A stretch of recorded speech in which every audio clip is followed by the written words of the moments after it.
el participante de la materia Derecho Civil 3 de obligaciones en el régimen de profesionales, perteneciente al programa de Derecho de la Universidad de Falcón en convenio con el IEPSI.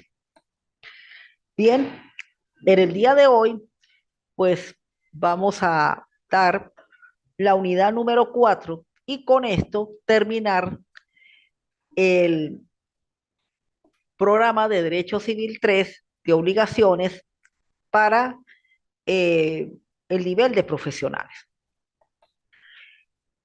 El tema corresponde precisamente a lo que son los efectos de las obligaciones y cómo desde el punto de vista del derecho sustantivo y de la relación jurídica material, pues las obligaciones van a surtir un efecto que es precisamente la figura del cumplimiento.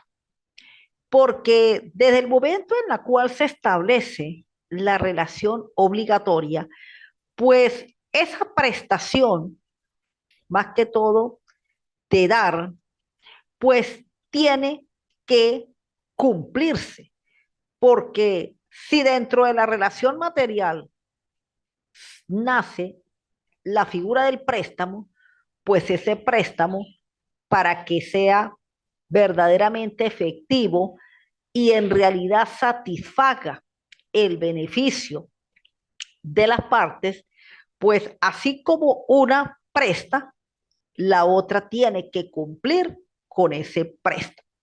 Entonces, ese efecto precisamente de cumplir, de responder, pues es lo que va a derivar como el efecto de la obligación.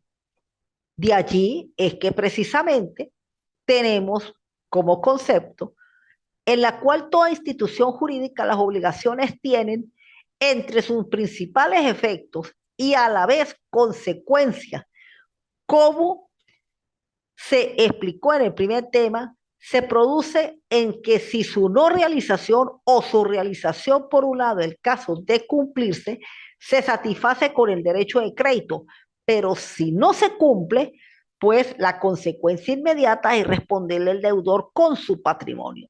Por eso es que a la larga, cuando se lleva a cabo la relación obligatoria, pues necesariamente tenemos que remontarnos en el tema del patrimonio y en especial en la premisa de que el patrimonio pues consiste en la prenda común del acreedor. Y es allí donde el deudor debe cumplir con su obligación para que el acreedor no opte por aplicarse este precepto jurídico del patrimonio ser la prenda común del acreedor, perdón, del deudor, la prenda común, perdón, la prenda común del acreedor y el acreedor optar por el patrimonio del deudor, ya que en especie, pues el deudor no llegó con su cumplimiento de esa prestación otorgada. Entonces, de allí es precisamente lo que hay que entender cuando se produce el efecto de la obligación, de que ella debe cumplirse, primero para satisfacer la prestación obtenida y segundo para que el acreedor no, no opte por aplicar o cumplirse, satisfacerse su acreencia utilizando el patrimonio del deudor. De aquí nos vamos que precisamente ese efecto del cumplimiento que tiene que hacer el deudor, pues precisamente es lo que va a llevar a que la obligación pues debe ser satisfecha.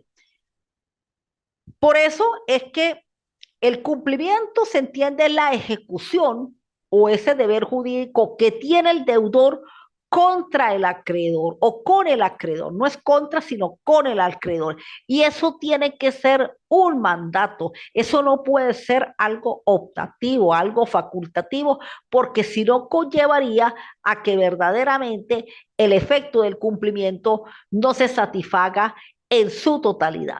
Por eso es que las dos vertientes es que el deudor queda obligado al cumplimiento de la obligación contraída y el acreedor tiene la facultad o el derecho de imponerle coactivamente al deudor que voluntariamente no ejecute la obligación compactiva. Esa actuación coactiva que se indica en el literal B es que precisamente cuando voluntariamente el deudor no satisface con su obligación, pues es cuando vienen las acciones judiciales en forma coactiva mediante los procedimientos, más que todo ejecutivos, de intimación sobre todo, o de ejecuciones de prenda y de hipotecas por otro lado, para hacer que el deudor coactivamente cumpla con su obligación y perder esa facultad voluntaria en la cual pues es la forma más idónea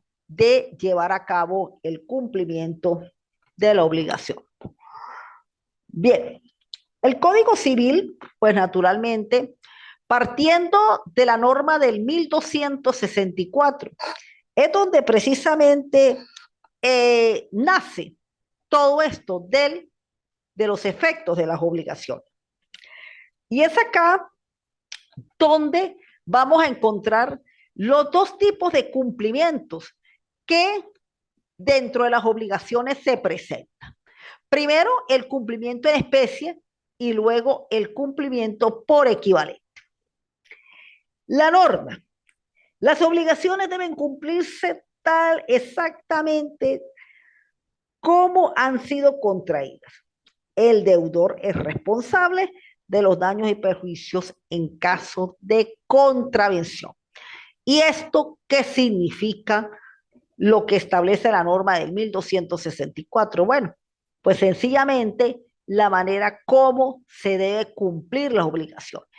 Por eso es que generalmente la norma hace que el deudor trate voluntariamente de pagar la obligación y no dejarse llevar a que por un no pago voluntario tenga que pagar más de lo debido. Y eso es precisamente los llamados daños y perjuicios que se le causan al acreedor por ese retardo en el no cumplimiento de la obligación o prácticamente por no cumplir con el pago de la obligación.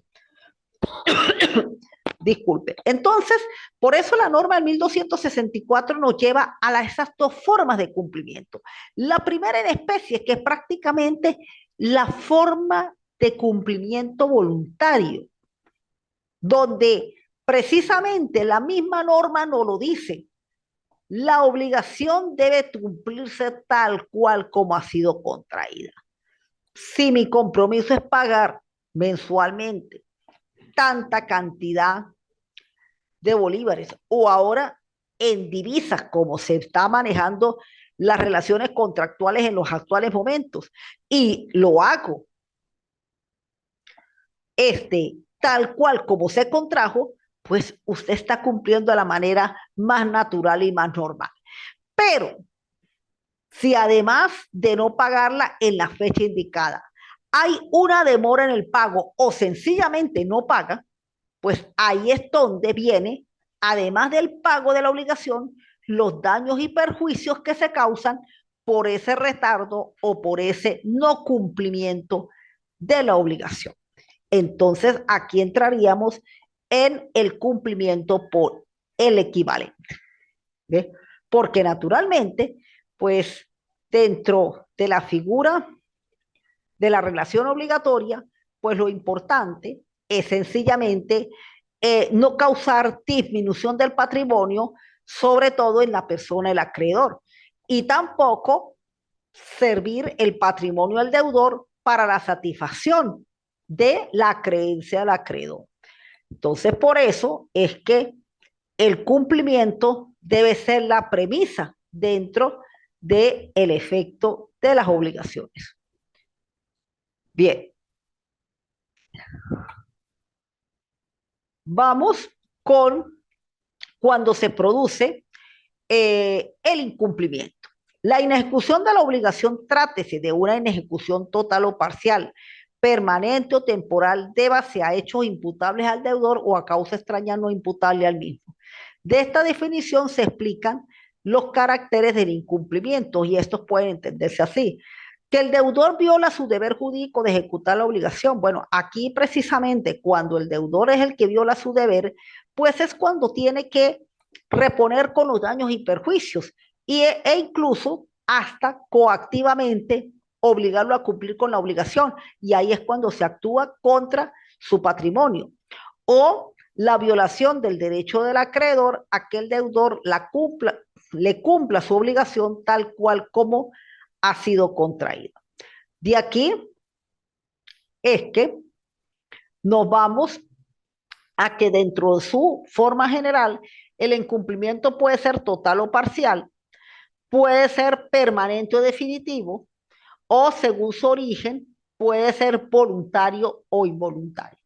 Entonces, muchas veces los tres se juntan porque cuando a veces se produce el involuntario, el incumplimiento voluntario, pues eso pasa prácticamente a ser permanente y hasta pasa a ser total. Entonces, ahí es donde precisamente el acreedor, pues a través de las acciones judiciales, como lo puede ser juicios ejecutivos o demandas de cumplimientos de contratos, pues precisamente lleva a cabo el cumplimiento de esa obligación nacida de una fuente del mismo, como lo es el contrato.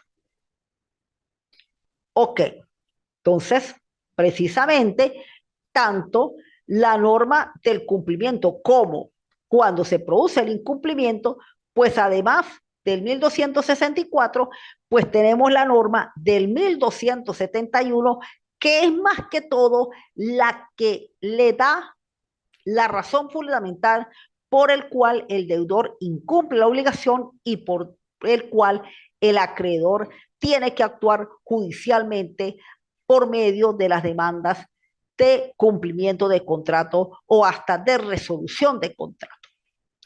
Tenemos en el 1271, el deudor será condenado al pago de los daños y perjuicios, tanto por inejecución de la obligación como por retardo en la ejecución, si no se prueba que la inejecución o el retardo proviene de una causa extraña que no le sea imputable, aunque de su parte no haya habido mala fe. Bien, ¿cómo se traduce o cómo puede el deudor demostrar que no ha incurrido en, en un retardo o en una inejecución de la obligación? Pues esto es una carga de la prueba que el deudor pues tiene que demostrarla. Porque en un primer momento, cuando se incumple, tanto por inejecución como por retardo en su ejecución, pues el deudor tiene que ser condenado al pago y además a los daños y perjuicios. Pero sin embargo, la ley le permite una pequeña posibilidad de demostrar o de ejercer la carga de la prueba por el cual el producto de un elemento extraño a su relación obligatoria, pues no pudo cumplir con la obligación, aunque no le sea imputable y no haya habido mala fe. Pero ¿quién es el que tiene la carga de la prueba para ello? Pues es necesariamente el deudor. Porque mientras no pruebe esa situación, pues entra dentro del incumplimiento, además del pago que tiene que realizar, pues tiene que reparar e indemnizar al acreedor de los daños y perjuicios ocasionados por ese incumplimiento. ¿Y cuáles serían esos elementos que se pueden aludir por el cual se da una causa extraña no imputable? Aquí en la lámina, pues tenemos las 6 formas en la cual normalmente se produce.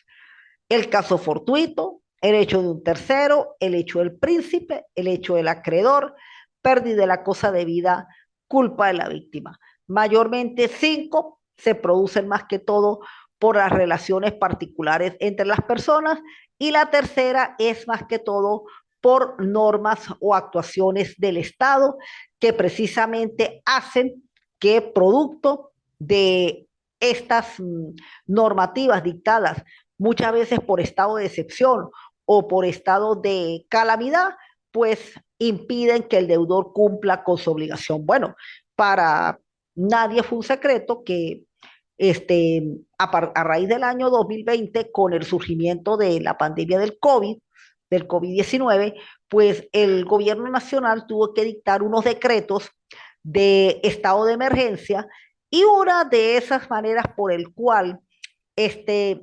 prácticamente eh, impedía que se cumpliera con obligaciones de pago, sobre todo de pagos de cánones de arrendamiento en la materia comercial, en lo relacionado a las actividades de índole económico. Entonces, en vista de que prácticamente la población estuvo confinada, primero por una cuarentena, a no salir de sus casas, a prácticamente estar eh, en, en sus hogares, pues quienes llevaban a cabo la actividad comercial muchas veces pues no podían cumplir con el pago de sus acreencias, sobre todo del pago de los cánones de arrendamiento. Pues esto fue una medida en la cual a los efectos, si se demanda un incumplimiento, se puede demostrar que durante ese tiempo había un estado de emergencia producto precisamente del hecho del príncipe y por el cual el deudor pueda quedar exento de cumplir con esa obligación. Claro, según el decreto, posteriormente, pues tenía que hacer los pagos de esos cánones, una vez que se recuperara la normalidad, ya como está sucediendo actualmente. Pero lo que fue el año 2020 es uno de los ejemplos típicos del caso del hecho del príncipe, en la cual sucede cuando se producen este tipo de situaciones. Las demás, pues son actividades más que todo, bien sea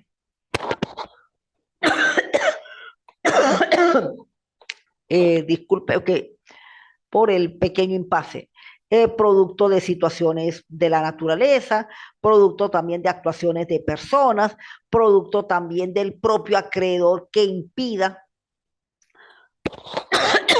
que el deudor cumpla, la pérdida de la cosa, porque si se pierde la cosa, producto precisamente, vamos a suponer, en este caso, los hechos de la naturaleza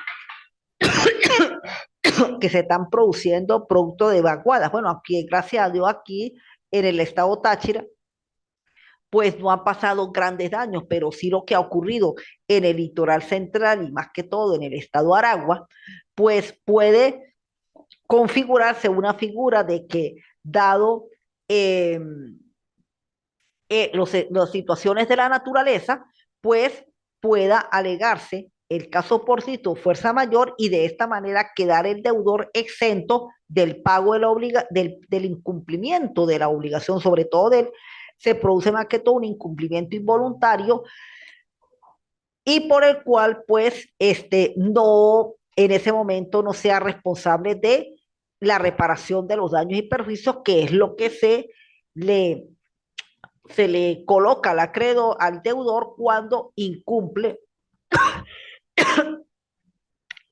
voluntariamente de su obligación. La culpa de la víctima, bueno, esto sí más que todo en caso de actuaciones culposas y lo del acreedor que impida el desarrollo del cumplimiento de la obligación. Bien, y para finalizar la actividad, la clase, pues tenemos las acciones que protegen el crédito. Estas son acciones por el cual se utilizan por parte del acreedor a los fines de que el deudor pues no realice o no lleve a cabo actuaciones malintencionadas, actuaciones de mala fe y actuaciones que conlleven a las realizaciones de fraudes o a la utilización de terceras personas y de esta manera evadir el cumplimiento de la obligación. Por un lado tenemos la llamada acción de simulación.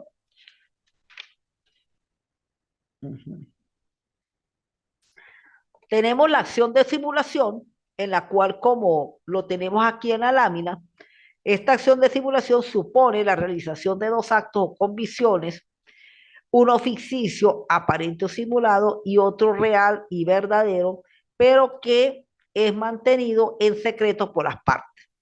El acto simulado aparenta y es ficticio, recibe generalmente en la doctrina el nombre de acto suspensivo, mientras que el acto verdadero o real se denomina comúnmente contradocumento. Entonces aquí es prácticamente la simulación donde en la realidad se llegan a producir dos actuaciones. Una actuación que aparentemente se considera la legal, la que generalmente pues se ve como una actuación real, seria, efectiva, y la otra que es prácticamente la actuación simulada. Eso por lo menos supone de que actúan otras personas y esas personas evaden precisamente los derechos o los deberes que tienen que cumplir los verdaderos integrantes de esa relación jurídica. Bueno, un ejemplo de esta acción por simulación, en la cual se interpone y por qué nace la acción de simulación. La acción de simulación nace porque el verdadero interés de las partes de llevar a cabo el contrato no era de esa forma, sino era de esta, por lo menos. En el caso por el cual ocurre las llamadas ventas de padres a los hijos. A veces pueden ser ventas que tienen un carácter verdadero. Y si los padres en vida pues quieren dejarle arreglado su situación a los hijos.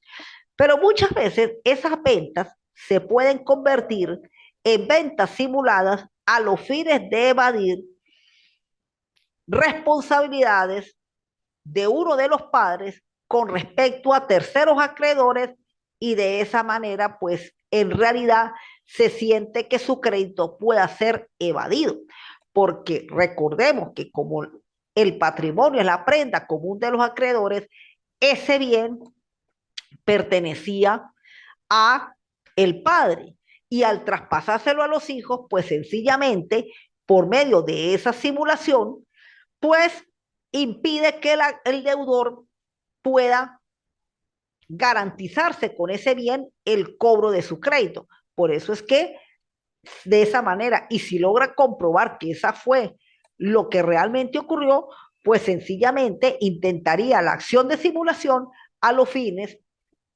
de tratar de anular esa venta simulada, el bien volver de nuevo al patrimonio del deudor y así el acreedor poder cobrarse ese crédito, puede actuar sobre el bien si ese deudor no le cancela la acreencia oportuna y debida. Entonces, esa es una manera por el cual funciona esa acción de simulación.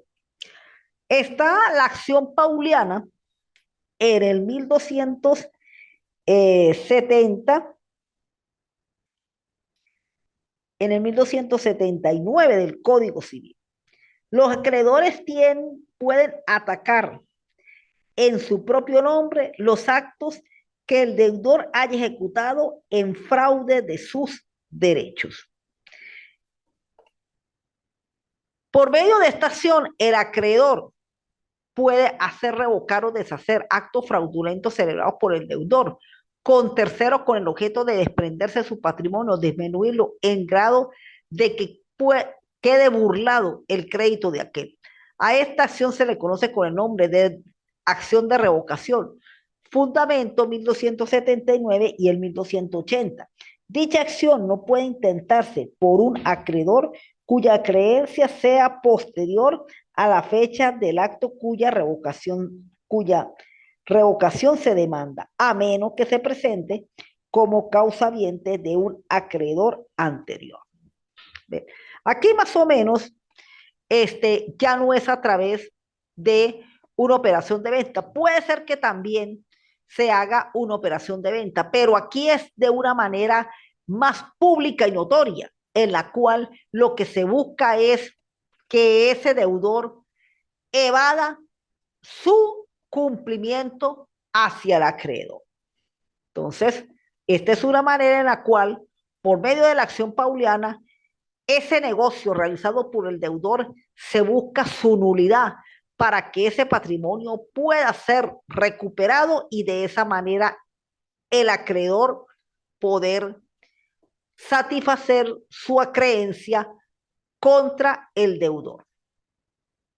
Y la acción oblicua, la del 1278, los acreedores pueden ejercer para el cobro de lo que se les deba los derechos y las acciones del deudor, excepto los derechos que sean exclusivamente inherentes a la persona de su deudo.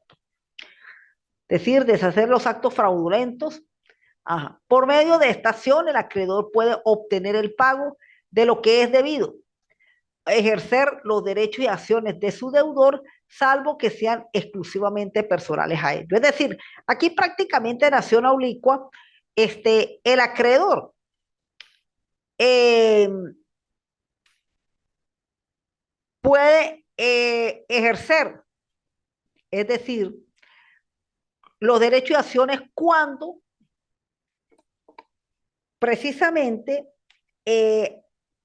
ocurre de que otra persona también es deudora del deudor. Entonces, por eso se llama oblicua, se forma como una serie de curva en este tipo de acción. A y B tienen una relación obligatoria, pero a su vez B tiene una obligación con C. Entonces, como B para pagarle a A tiene que cobrarle a C, aquí se podría formar, como se dice, una oblicua, en donde precisamente A le cobraría directamente a C. Es decir, actúa en nombre de B como acreedor de C. Casi habría una subrogación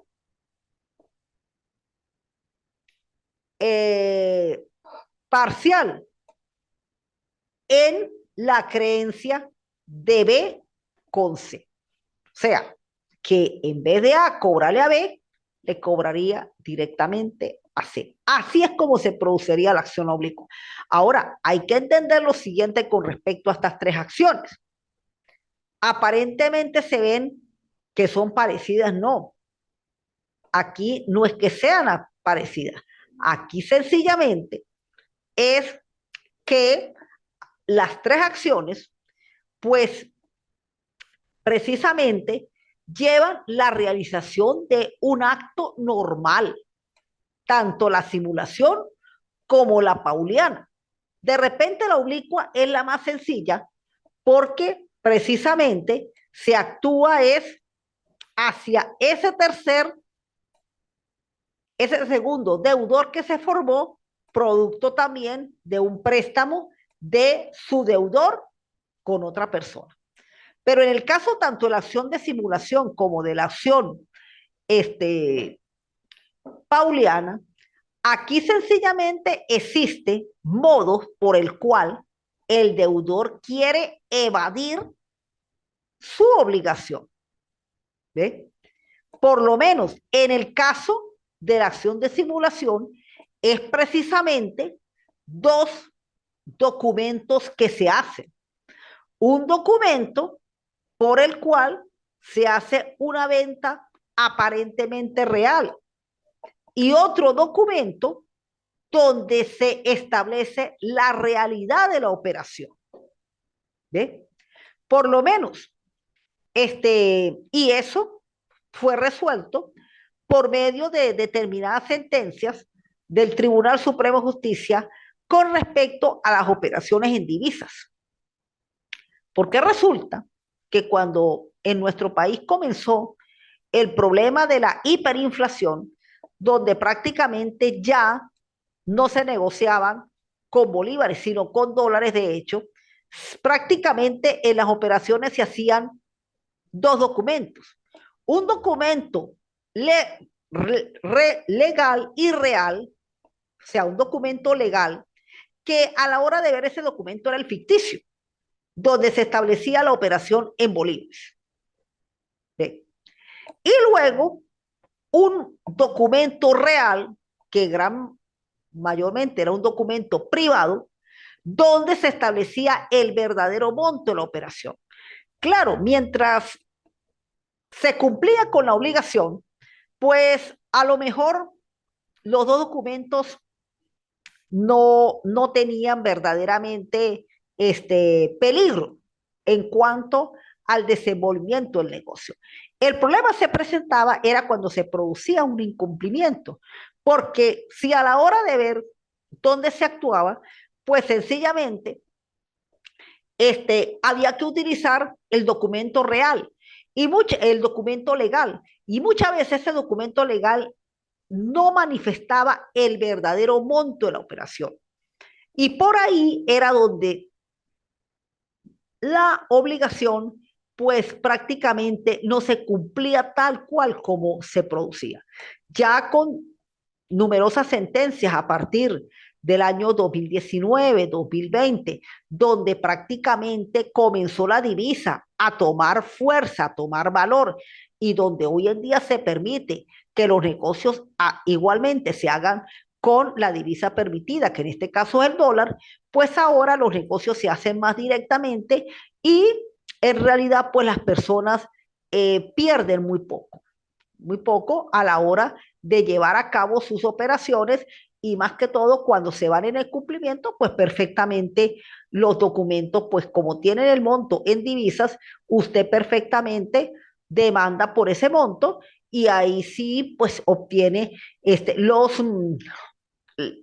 las satisfacciones por el cual verdaderamente insistió en los negocios. Ahora, en el caso de la acción pauliana, pues aquí sí se produce una acción de fraude, porque el deudor a los fines de no querer cumplir con su obligación se vale de un tercero, realizan una operación legal válida y trata de que ese patrimonio del deudor salga de la prenda del acreedor para que el acreedor no lo pueda atacar desde el punto de vista de su patrimonio. Y la obliga pues prácticamente la subrogación que tiene el acreedor con el deudor de su deudor. Esa es precisamente la acción oblicua. Bien, bueno, de mi parte, pues hemos culminado con los encuentros sincrónicos de Derecho Civil 3 en materia de obligaciones. De mi parte, pues le agradezco al participante que estuvo pendiente o ha estado pendiente de las actividades, llevar a cabo el desarrollo de esta última, que es prácticamente una actividad de trabajo, en la cual pues ya puede presentarlo en la plataforma.